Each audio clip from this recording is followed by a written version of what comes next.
TV84 ਦੇ ਨਾਲ ਵੀ ਹੋ। ਜਿਸ ਤੁਸੀਂ ਸਾਰੇ ਜਾਣਦੇ ਹੀ ਹੋ ਕਿ ਦੁਨੀਆ ਵਿੱਚ ਇਸ ਵੇਲੇ 30 ਮਿਲੀਅਨ ਤੋਂ ਜ਼ਿਆਦਾ ਸਿੱਖ ਕੌਮ ਅੱਡ-ਅੱਡ ਦੇਸ਼ਾਂ ਵਿੱਚ ਵਸਦੀ ਹੈ। ਜਿੱਥੇ ਸਿੱਖਾਂ ਨੇ ਥਾਂ-ਥਾਂ ਆਪਣੀ ਕਾਮਯਾਬੀ ਦੇ ਝੰਡੇ ਗੱਡੇ ਹਨ, ਉੱਥੇ ਸਿੱਖਾਂ ਨੂੰ ਆਪਣੀ ਆਇਡੈਂਟੀ ਸਮੇਤ ਹੋਰ ਵੀ ਬਹੁਤ ਸਾਰੇ ਮਸਲਿਆਂ ਦਾ ਸ਼ਿਕਾਰ ਹੋਣਾ ਪੈਂਦਾ ਹੈ। ਲਗਭਗ 15 ਸਾਲ ਪਹਿਲਾਂ ਹੋਂਦ ਵਿੱਚ ਆਈ ਯੂਨਾਈਟਿਡ ਸਿੱਖ ਜਥੇਬੰਦੀ ਨੇ ਵੱਖ-ਵੱਖ ਮੁੱਦਿਆਂ ਤੇ ਆਪਣੀ ਕਾਰਗੁਜ਼ਾਰੀ ਨਾਲ ਯੂਨਾਈਟਿਡ ਨੇਸ਼ਨ ਦੀ ਐਫੀਲੀਏਟ ਸੰਸਥਾ ਦਾ ਮਾਣ ਹਾਸਲ ਕੀਤਾ ਹੈ। ਫਰਾਂਸ ਵਿੱਚ ਪੱਗ ਦਾ ਮਸਲਾ ਹੋਵੇ, ਸੁਨਾਮੀ, ਕੈਟਰੀਨਾ ਜਾਂ ਹੇਰੀ ਵਿੱਚ ਆਏ ਨੈਚੁਰਲ ਡਿਜ਼ਾਸਟਰਸ ਹੋਣ ਜਾਂ ਅਮਰੀਕਾ ਵਿੱਚ ਦਰਪੇਸ਼ ਕਾਨੂੰਨੀ ਚੈਲੰਜਸ ਹੋਣ, ਯੂਨਾਈਟਿਡ ਸਿੱਖਸ ਨੇ ਆਪਣੀ ਸਫਲਤਾ ਦੇ ਹਰ ਥਾਂ ਝੰਡੇ ਗੱਡੇ ਹਨ। ਹੁਣ ਯੂਨਾਈਟਿਡ ਸਿੱਖਸ ਵੱਲੋਂ ਪੰਜਾਬ ਵਿੱਚ ਡਰੱਗਸ ਦੀ ਸੀਰੀਅਸ ਪ੍ਰੋਬਲਮ ਨਾਲ ਡੀਲ ਕਰਨ ਲਈ ਡਰੱਗ ਡੀ ਐਡਿਕਸ਼ਨ ਅਤੇ ਰੀਹੈਬਿਟੇਸ਼ਨ ਪ੍ਰੋਗਰਾਮ ਸ਼ੁਰੂ ਕੀਤੇ ਜਾ ਰਹੇ ਹਨ। ਇਸ ਸੰਬੰਧੀ ਯੂਨਾਈਟਿਡ ਸਿੱਖਸ ਵੱਲੋਂ ਅਮਰੀਕਾ ਵਿੱਚ 3 ਅੱਡ-ਅੱਡ ਥਾਵਾਂ ਤੇ ਫੰਡ ਰੇਜ਼ਿੰਗ ਡਿਨਰ ਵੀ ਹੈਲਡ ਕੀਤੇ ਜਾ ਰਹੇ ਹਨ। ਇਸ ਹਫਤੇ ਯੂਨਾਈਟਿਡ ਸਿੱਖਸ ਦੀ ਐਨੂਅਲ ਸਮਿਟ ਵੀ ਵਾਸ਼ਿੰਗਟਨ ਡੀਸੀ ਵਿੱਚ ਸ਼ੁਰੂ ਹੋ ਚੁੱਕੀ ਹੈ।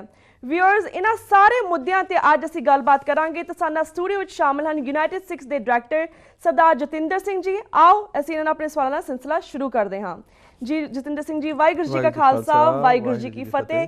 First of all welcome to News TV84। ਤੁਹਾਡਾ ਅਸੀਂ ਬਹੁਤ-ਬਹੁਤ ਸਵਾਗਤ ਕਰਦੇ ਹਾਂ ਕਿ ਤੁਸੀਂ TV84 ਦੇ ਦਰਸ਼ਕਾਂ ਦੇ ਅੱਜ ਪਹਿਲੀ ਵਾਰ ਰੂਬਰੂ ਹੋ ਰਹੇ ਹੋ। ਬਿਕੋਜ਼ ਤੁਸੀਂ ਸਾਡੇ ਪਹਿਲੀ ਵਾਰ ਸਟੂਡੀਓ ਦੇ ਵਿੱਚ ਆਏ ਹੋ, ਸਭ ਤੋਂ ਪਹਿਲਾਂ ਸਾਡੇ ਕੋਲ ਤੁਹਾਡੇ ਬੈਕਗ੍ਰਾਉਂਡ ਦੇ ਬਾਰੇ ਜਾਣਨਾ ਚਾਹਾਂਗੇ। ਤੁਹਾਨੂੰ ਕਿੰਨਾ ਚਿਰ ਹੋ ਗਿਆ ਯੂਨਾਈਟਿਡ ਸਿੱਖਸ ਦੇ ਨਾਲ ਜੁੜੇ ਹੋਏ? ਆਲਸੋ ਕਿ ਤੁਹਾਡਾ ਯੂਨਾਈਟਿਡ ਸਿੱਖਸ ਦੇ ਵਿੱਚ ਕੀ ਕਾਰਗੁਜ਼ਾਰੀ ਹੈ? ਮੈਨੂੰ ਰਫਲੀ ਅਬਾਊਟ 2 ਇਅਰਸ ਯੂਨਾਈਟਿਡ ਸਿੱਖਸ ਦੇ ਨਾਲ ਹੋ ਗਏ, 2 ਸਾਲ ਜੀ। ਮੇਰਾ ਜਿਹੜਾ ਸੈਕਟਰ ਹੈਗਾ, ਜਿਹੜਾ ਮੈਂ ਹੈਂਡਲ ਕਰਦਾ, ਸਿੱਖ ਏਡ ਦਾ ਡਾਇਰੈਕਟਰ ਹਾਂ। ਸੋ ਜਿਹੜੀ ਨੈਚੁਰਲ ਡਿਜ਼ਾਸਟਰ ਜਾਂ ਹੋਮਲੈਸ ਫੀਡਿੰਗਸ ਜਾਂ ਹੋਰ ਸਪੋਰਟ ਜਿੱਥੇ ਵੀ ਚਾਹੀਦੀ ਹੁੰਦੀ ਹੈ, that's the section that I look after ਜੀ। ਬਾਕੀ ਪਿੱਛੇ ਲਾਸਟ ਈਅਰ ਉੱਤਰਾਖੰਡ 'ਚ ਵੀ ਹੋਇਆ ਸੀਗਾ problem and we worked on that also. Sandy ਦੇ ਟਾਈਮ 'ਤੇ we did a lot of work. ਹੋਰ ਜਿੱਥੇ ਵੀ ਲੋੜ ਪੈਂਦੀ ਹੈ, United Sikhs is always there to serve humanity. Yeah, definitely. ਜੀ, ਤੇ ਹੁਣ ਅਸੀਂ ਸਟ੍ਰੇਟ ਆਪਣੇ ਮੁੱਦੇ ਤੇ ਜਾਣੇ। ਜਿਸ ਤਰ੍ਹਾਂ ਤੁਸੀਂ ਇਸ ਵੀਕਐਂਡ ਤੇ ਸੰਡੇ ਨੂੰ ਡਿਨਰ ਹੈਲਡ ਕੀਤਾ ਹੋਇਆ ਹੈ 5 ਸਟਾਰ ਬੈਂਕੁਏਟ ਹਾਲ ਦੇ ਵਿੱਚ ਫੰਡ ਰੇਜ਼ਿੰਗ ਦੇ ਲਈ। Can you tell us more about that? ਜੀ, ਇਹ ਜਿਹੜਾ ਆਬਵੀਅਸਲੀ ਆਈ ਥਿੰਕ ਅਸੀਂ ਸਾਰੇ ਹੀ ਜਾਣਦੇ ਹਾਂ ਪੰਜਾਬ ਦੇ ਵਿੱਚ ਡਰੱਗ ਦੀ ਪ੍ਰੋਬਲਮ ਕਿੰਨੀ ਸੀਰੀਅਸ ਹੋ ਚੁੱਕੀ ਹੈ ਇਸ ਵੇਲੇ ਜੀ। ਫਿਗਰਸ ਜੋ ਮੈਂ ਸੁਣੀਆਂ ਨੇ ਕਿ 67% of the families in Punjab have, ਉਹਨਾਂ ਦੇ ਘਰ ਦੇ ਵਿੱਚ ਕੋਈ ਨਾ ਕੋਈ ਬੰਦਾ ਡਰੱਗ ਦੇ ਨਾਲ ਅਫੈਕਟਡ ਹੈਗਾ ਵਾ। 67%, so that's pretty heavy number ਜੀ। ਯੂਥ ਦੀ ਫਿਗਰ ਜੋ ਮੈਂ ਸੁਣੀਆਂ ਨੇ, it's over 70% of the youth is under drugs right now ਜੀ। ਐਂਡ ਪੰਜਾਬ ਦੇ ਵਿੱਚ ਕੋਈ ਜ਼ਿਆਦਾ ਰੀਹੈਬ ਸੈਂਟਰਸ ਕਿਤੇ ਵੀ ਨਹੀਂ ਹੈਗੇ।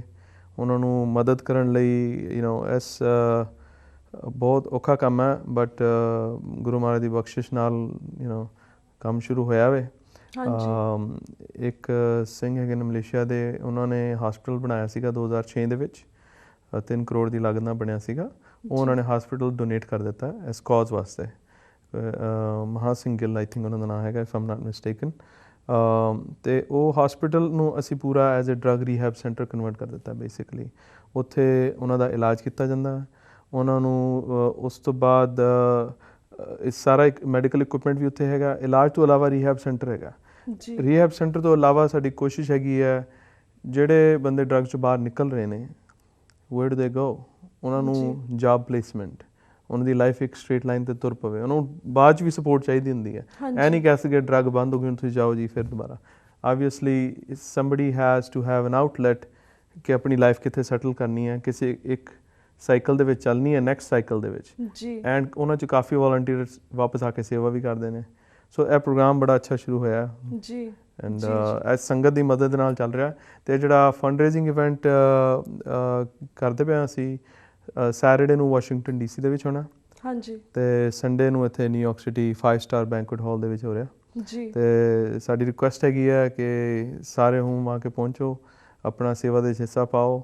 I mean, we always go spend money on kitty parties and other restaurants and all that. Here, we're going to have a very nice family evening. Sanu Rabi Shergill, Bollywood star, he's also joining us for this noble cause. and you can have a very nice dinner over there also. ਜੀ So ਤੇ ਵੀ just ਇਸ drug ਦੇ ਮੁੱਦੇ ਦੇ ਵਿੱਚ deep ਜਾਣ ਤੋਂ ਪਹਿਲਾਂ we'll just talk about the banquet hall ਕਿ ਤੁਸੀਂ ਕਿਸ ਤਰ੍ਹਾਂ ਦੀ ਇੱਥੇ ਸਰਵਿਸਿਜ਼ ਦੇ ਰਹੇ ਹੋ. Can you tell us about the tickets and the timing, also about the parking situation, because I know it's in Queens. Sure. No, there is parking available. Yeah. And parking restaurant ਦੀ ਆਪਣੀ available ਹੈਗੀ ਹੈ. ਉਸ ਤੋਂ ਇਲਾਵਾ it's all industrial area ਜਿੱਥੇ banquet hall ਬਣਿਆ ਤੇ Sunday evening totally streets free ਹੈਗੀਆਂ ਨੇ, ਕੋਈ issues ਨਹੀਂ ਹੈਗੇ. You can park anywhere you want. If you don't want to use valet parking, you can do that. ਜੀ There's no problem with that. Event ਸ਼ੁਰੂ ਹੋਏਗਾ ਸ਼ਾਮ ਨੂੰ 6:30 ਵਜੇ ਤੋਂ 9 ਵਜੇ ਤੱਕ ਚੱਲੇਗਾ. ਹਾਂਜੀ. And tickets ਜਿਹੜੀਆਂ ਹੈਗੀਆਂ ਕਾਫੀ I don't have the exact numbers but coffee sold ਹੋ ਚੁੱਕੀਆਂ ਨੇ. ਹਾਂਜੀ. Regular tickets are $100 per person. ਜੀ. And ਬੱਚਿਆਂ ਲਈ $50 ਹੈਗਾ. If it's a family event, I would like to say bring everybody there. ਜੀ. And ਉਸ ਤੋਂ ਬਾਅਦ VIP ਹੈਗੀਆਂ $150 and VVIP is $250. There's a lot of families and people who are just booking their tables. ਸਾਡੀ family ਹੈ, ਸਾਡੇ friends ਦਾ ਪੂਰਾ table, 4 table ਦੋ ਟੇਬਲ ਦੋ. So it's like that. People are really coming forward for this noble cause. Yeah. People not holding back actually. Yeah, drug problem is very really hard problem right now because ਸਾਡੇ ਬਹੁਤ ਸਾਰੇ ਪੰਜਾਬੀ ਜਿਹੜੇ ਪੰਜਾਬ ਦੇ ਵਿੱਚ ਨੇ, especially new generation, not only new generation, ਸਾਡੇ ਜਿਹੜੇ ਬਜ਼ੁਰਗ ਨੇ ਉਹ ਵੀ ਇਸ drugs ਦੇ ਦਲਦਲ ਚ ਕਿਸ ਤਰ੍ਹਾਂ ਚਲੇ ਜਾ ਰਹੇ ਨੇ. And it's very big problem right now we are facing because ਸਾਡੀ ਇੱਕ ਨਸਲ ਖਤਮ ਹੋ ਸਕਦੀ ਹੈ ਇਸ ਦੇ ਨਾਲ. That's the reason I think it's a very good cause that we're working on it. Even like throughout the time we spoke to different personalities from India and they told us ਕਿ ਕਿਸ ਤਰ੍ਹਾਂ ਪੰਜਾਬ ਦੇ ਵਿੱਚ ਪੰਜਾਬੀਆਂ ਦੇ ਵਿੱਚ Punjab and there's like a drug mafia that how like 60,000 crore the drug annual ਵਿਕੀ ਤੇ ਖਰੀਦੀ ਜਾਂਦੀ ਹੈ, ਲੋਕ ਕਿਸ ਤਰ੍ਹਾਂ drugs ਪੀ ਰਹੇ ਨੇ. So it's a very big problem that we're facing right now. There's a lot of stories which we hear in the news all the time on all news channels. But ਸਾਡਾ ਜਿਹੜਾ programme we're focusing, ਸਾਡੇ programme ਦਾ ਨਾਮ ਹੈਗਾ ਦੀਵਾ. ਜੀ. DEEVA. ਉਹਦਾ full form ਪੈਂਦੀ ਹੈ Drugs Eradication Through Education, Vigilance and Awareness. ਹਾਂਜੀ. So basically ਸਾਡਾ ਗੋਲ ਹੈਗਾ ਕਿ ਵੀ ਮੈਸੇਜ ਨੂੰ ਅਸੀਂ ਐਜੂਕੇਟ ਕਰੀਏ ਵੀ ਇਹ ਚੀਜ਼ ਗਲਤ ਹੈ. ਹੁਣ ਇੱਕ ਗਰਮ ਤਵਾ ਪਿਆ ਹੁੰਦਾ ਰੋਟੀ ਬਣਾਉਣ ਤੋਂ ਬਾਅਦ, ਅਸੀਂ ਬੱਚਿਆਂ ਨੂੰ ਕਹਿੰਦੇ ਗਰਮ ਹੈਗਾ, ਟੱਚ ਨਹੀਂ ਕਰਨਾ ਇਹਨੂੰ. ਜੀ. ਕਿਉਂਕਿ ਅਸੀਂ ਉਹਨੂੰ ਐਜੂਕੇਟ ਕੀਤਾ ਬੱਚੇ ਨੂੰ, ਰਾਈਟ. ਜੇ ਅਸੀਂ ਨਹੀਂ ਕਰਾਂਗੇ ਬੱਚਾ ਹੱਥ ਲਾ ਕੇ ਹੱਥ ਸੜ ਜਾਣਾ. ਹਾਂਜੀ. This is the way we're trying to work ਕਿ ਅਸੀਂ ਪਹਿਲਾਂ ਹੀ ਯੂਥ ਨੂੰ ਸਾਰਿਆਂ ਨੂੰ ਐਜੂਕੇਟ ਕਰੀਏ ਕਿ ਯਾਰ ਇਹ ਚੀਜ਼ ਠੀਕ ਨਹੀਂ ਹੈ. You should not do this. You should just stay away from it. ਜੇ ਅੰਦਰੋਂ ਹੀ ਬੰਦਾ ਪੱਕਾ ਹੋਏਗਾ ਤਾਂ ਸਾਨੂੰ ਕਿਸੇ ਚੀਜ਼ ਦੀ ਚਿੰਤਾ ਨਹੀਂ ਹੋਣੀ. ਜੀ. It's a different approach basically. Yeah.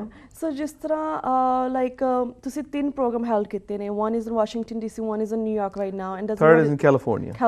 Right? Yes. But there are ਕਾਫੀ ਸਾਰੇ ਦਰਸ਼ਕ ਜਿਹੜੇ ਤੁਹਾਨੂੰ ਇਸ ਵੇਲੇ ਵੇਖ ਰਹੇ ਨੇ, ਸੁਣ ਰਹੇ ਨੇ, maybe they cannot go to those programs but they want to donate somehow. Sure, definitely. So how can they Yes, definitely. UnitedSikhs.org ਤੇ ਤੁਸੀਂ ਜਾ ਕੇ donate ਕਰ ਸਕਦੇ ਹੋ. By the way, that program Diva, you could also get more information on that. UnitedSikhs.org/Diva. DEEVA. That has all the information. You can donate by PayPal, checks, credit cards, any way that you would like to donate. Or you can even mail us the checks. The address is on the website also. Ji. If you don't mind me asking, can I ask you, so like ਤੁਸੀਂ ਕਹਿ ਰਹੇ ਕਿ ਤੁਹਾਨੂੰ hospital already which is like 3 crore ਦਾ ਤੁਹਾਨੂੰ donate ਕੀਤਾ ਕਿਸੇ ਨੇ, right? And is there the programs ਲਈ how much money do we need for these people to put them on the right path? ਸਾਡੀ ਇਸ ਵੇਲੇ ਦੀ ਜੋ cost to run the place is about 3.5 lakh ਰੁਪਈਆ monthly ਆ ਰਹੀ ਹੈ right now. 3.5 ਲੱਖ. ਹਾਂਜੀ. ਤੇ we need funds to get this program going. ਸਾਡੀ ਕੋਸ਼ਿਸ਼ ਹੈਗੀ ਹੈ ਕਿ ਵੀ within year or 2 years ਇਹ ਪ੍ਰੋਗਰਾਮ ਆਪਣੇ ਆਪ ਸਸਟੇਨ ਹੋ ਜਾਵੇ. ਹਾਂਜੀ. ਆਪਣੇ ਆਪ ਤੁਰ ਪਵੇ ਐਂਡ ਇਹਨੂੰ ਅੱਗੇ ਅਸੀਂ ਮਲਟੀਪਲਾਈ ਕਰ ਸਕੀਏ on top of that. That's very important goal of us. Right now to set up the facilities, buying equipment, machines, X-ray machines, ECG, there's a lot of stuff that's needed to run the medical facilities, so ਉਹਦੇ ਲਈ ਸਾਨੂੰ initial support ਚਾਹੀਦੀ ਹੈ ਜਿਹੜੀ ਕਿ ਸੰਗਤ ਕਾਫੀ ਦੇ ਰਹੀ ਹੈ ਤੇ ਬਟ ਹੋਰ ਚਾਹੀਦੀ ਹੈ and it's always appreciated. ਜੀ ਜਿਸ ਤਰ੍ਹਾਂ ਅਸੀਂ ਸਾਰੇ ਪੰਜਾਬੀ ਅਸੀਂ ਪੰਜਾਬ ਬਾਰੇ ਸੋਚਦੇ, ਪੰਜਾਬ ਦੇ ਚੰਗੇ ਬਾਰੇ ਸੋਚਦੇ. So you guys started this program. There are so many other problems are happening in Punjab as well, not only drugs, there are so many other things happening. What other programs that you guys are having in Punjab? ਇੱਕ ਸਾਡਾ ਹੋਰ programme ਚੱਲਦਾ ਪਿਆ mother and child program. ਜੀ. ਉਹ ਪਿਛਲੇ 3 ਸਾਲ ਦਾ ਚੱਲ ਰਿਹਾ and with Guruji's blessing it's been very successful. And that's monitoring the health of a mother and children's health and wealth ਉਹਨਾਂ ਦੀ ਹੈ ਐਂਡ ਉਹ ਪਿਛਲੇ 3 ਸਾਲ ਤੋਂ ਸਕਸੈਸਫੁਲ ਹੋਣ ਤੋਂ ਬਾਅਦ that's the next step we took towards this. So that project is still going on. ਉਹ ਬੰਦ ਨਹੀਂ ਹੋਇਆ. That's still going on, mother and child project.